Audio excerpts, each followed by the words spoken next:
Hello, my name is Zachary Schmatz, and I worked in a group with Daniel David and Caleb Yaks to analyze the factors of safety of Flint's Grand Funk Railroad Bridge.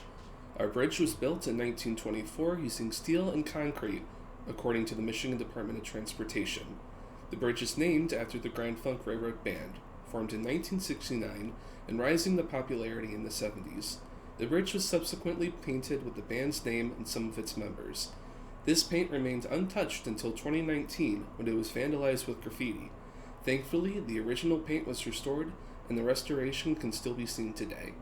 Our bridge is located in the United States, in the state of Michigan, in the city of Flint, surprisingly only 5 minutes away from Kettering University's campus. Our bridge is 22 meters long, 10 meters wide, and about 5.45 meters tall, with the parts supporting the railroad being 1.45 meters tall and either 8 meters long or 3 meters long. The bridge makes use of 3 support beams that are each about 0.5 meters long, 4 meters tall, and 10 meters wide. For our problem statement, we asked ourselves what steps we should take to properly calculate our bridge's factors of safety. We understood that it would take multiple steps to calculate the factors of safety. The following methodology was employed to help us achieve our goal. We started with simplifying an 8-meter long section of the bridge into a simply supported beam. While a cross-sectional area of 1.45 meters by 10 meters seemed obvious at first, we learned that as the steel was the primary support in the bridge, only the steel should be considered in our calculations.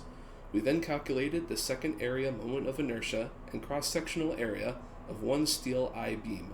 We counted 21 I-beams in total for this part of the bridge, so we multiplied each result by 21.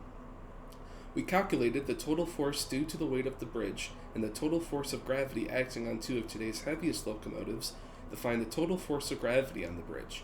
To find force due to the weight of the bridge, we multiplied the density of 1924 era A7 steel and normal concrete by their respective volumes, then multiplied by the acceleration of gravity. To find the force of gravity acting on the 2 locomotives, we found the mass of one locomotive, multiplied it by 2, multiplied this by the acceleration of gravity, and found their force over 8 meters. We then used static equilibrium to find the 2 reaction forces keeping the bridge static. Continuing, we calculated the equations for shear force and bending moment and graphed our results on the right. We inserted these equations into the formulas for normal stress and shear stress, and again, graphed our results below.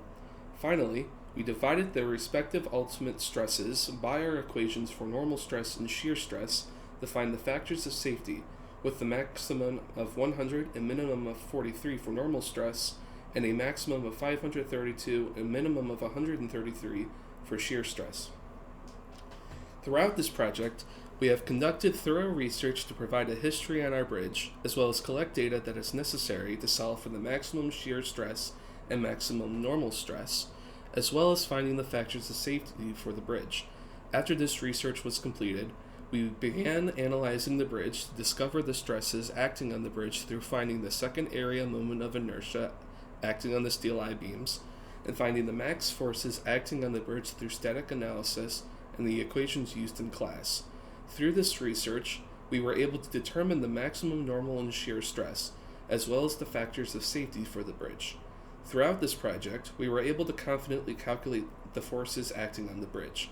However, due to our very high factors of safety, we believe there was an issue with the measurements taken for the I-beams, as we did not have a way to accurately measure the cross-section of each beam, as well as analyze the cross-section of the bridge to see if there were any structures that are not visible to an outside observer.